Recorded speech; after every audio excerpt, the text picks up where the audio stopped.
Assalamualaikum semuanya, berjumpa lagi dengan saya Teguh Warsito, dosen PKN STAN. Tema produksi lain yang akan kita bahas adalah substitusi antar input. Pertama, kita akan membahas apa itu elasticity of substitution.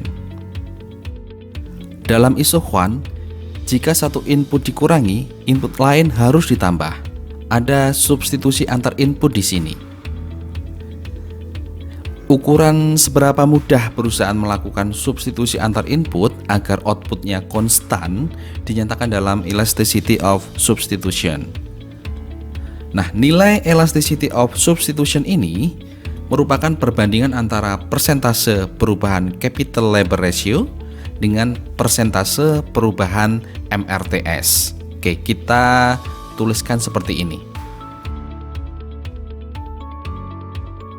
Nah, sekarang kita akan membahas 3 fungsi produksi yang khas: linear, fixed proportion, dan Cobb-Douglas production function.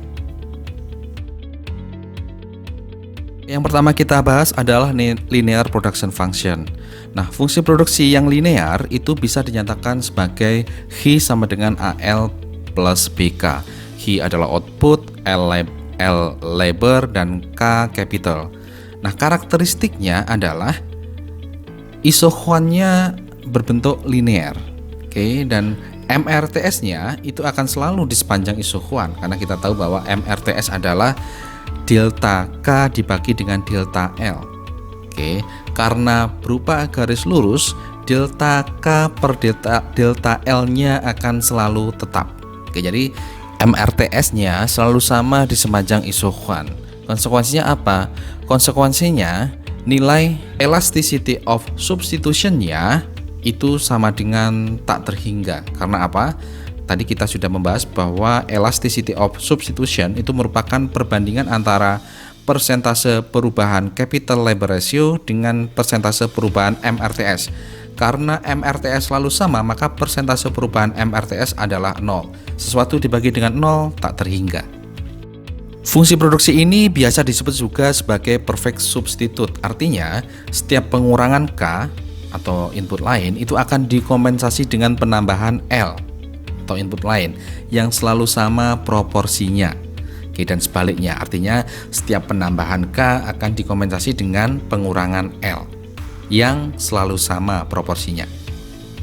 Nah, contohnya apa? Contoh perusahaan yang mempunyai linear production function, contohnya adalah perusahaan dengan input, ini bisa kita analogikan sebagai L dan K tadi ya. Inputnya adalah fuel oil dan natural gas oil.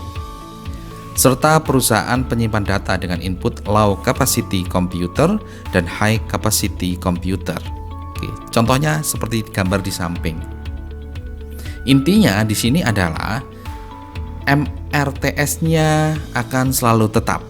Setiap pengurangan satu input akan dikompensasi dengan penambahan input yang lain, di mana proporsinya akan selalu tetap. Itulah linear production function. Kalau di contoh ini, misalnya fuel oil dan natural gas oil. Setiap pengurangan fuel oil akan dikompensasi dengan penambahan natural gas oil. Untuk contoh yang kedua, setiap pengurangan low capacity computer akan dikompensasi dengan penambahan high capacity computer untuk mendukung operasi perusahaan. Oke, jadi seperti itu. Proporsinya selalu tetap. Fungsi produksi kedua yang kita bahas adalah fixed proportions production function. Fungsi produksi ini bisa dinyatakan sebagai nilai minimal, misalnya H sama dengan minimal input 1, input 2, di mana isohwannya berbentuk huruf L seperti di gambar. Nah, karakteristik lainnya adalah nilai elasticity of substitution, nilai sigmanya itu sama dengan 0.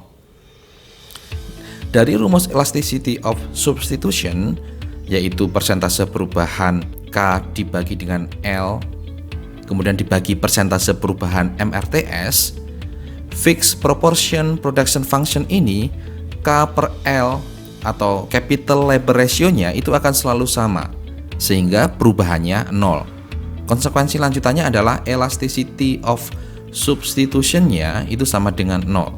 Oke, jadi perbedaannya dengan linear production function tadi, kalau linear production function yang tetap adalah delta K dibagi delta L, yaitu MRTS. Nah, kalau di fixed proportion ini yang tetap adalah K dibagi L-nya, capital labor ratio-nya yang tetap.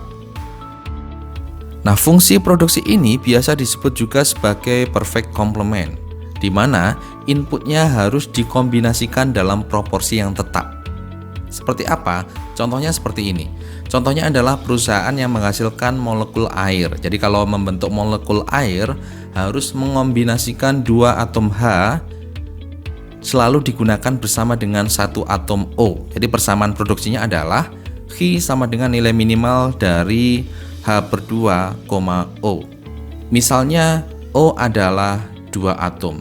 Seberapa banyak H-nya, tetap molekul air yang dibentuk akan tetap 2. Jadi nilai minimal antara H/2 dan O. Sehingga kurva isokuannya itu tampak seperti di samping. Sekali lagi akan berbentuk letter L. Fungsi produksi yang ketiga adalah Cobb-Douglas. Jadi nanti akan kita gunakan waktu kita belajar makro juga. Jadi fungsi produksi ini dinyatakan sebagai Q sama dengan AL dipangkatkan dengan alfa dikalikan K dipangkatkan dengan beta. Nah, karakteristiknya adalah nilai elasticity of substitution-nya itu sama dengan 1. Oke, ini hanya untuk pengenalan saja, cukup tahu saja.